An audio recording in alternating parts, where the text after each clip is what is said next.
P V. सिंधूने इतिहास रचला. जपान ओपन जिंकणारी ठरली पहिली भारतीय महिला. बलाढ्य प्रतिस्पर्ध्याच्या घरच्याच मैदानावर करेक्ट कार्यक्रम. भारताचे स्टार बॅडमिंटनपटू पी.व्ही. सिंधू हिने जपान ओपन सुपर 750 स्पर्धेत अफलातून कामगिरी करत इतिहास रचला आहे.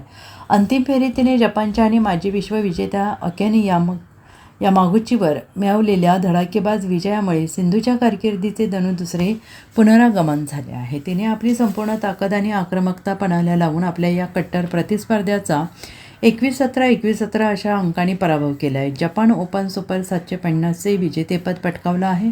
पी.व्ही. सिंधू हिने आपल्या दैदिप्यमान कामगिरीने देशासह क्रीडा विश्वात मोठा आनंदाचं वातावरण आहे. तर या दैदिप्यमान कामगिरीने तिच्या कारकिर्दीतील सर्वात महत्त्वाचा विजय मिळवला असल्याचं बोललं जात आहे. विशेष बाब म्हणजे या विजयासह सिंधू जपान ओपनचे विजेतेपद मिळवणारी पहिली भारतीय महिला खेळाडू ठरली आहे.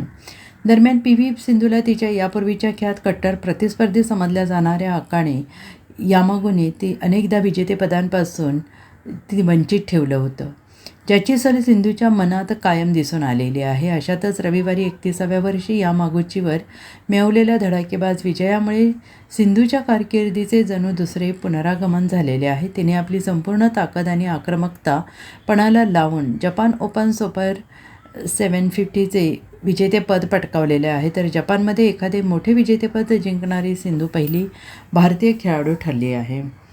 टोकियो ऑलिम्पिक 2021मधील उपांत्यपूर्व फेरीतील विजयाची पुनरावृत्ती करत तिने आपल्या कारकिर्दीच्या 3.0 टप्प्यातील यशाची नांदी केली आहे.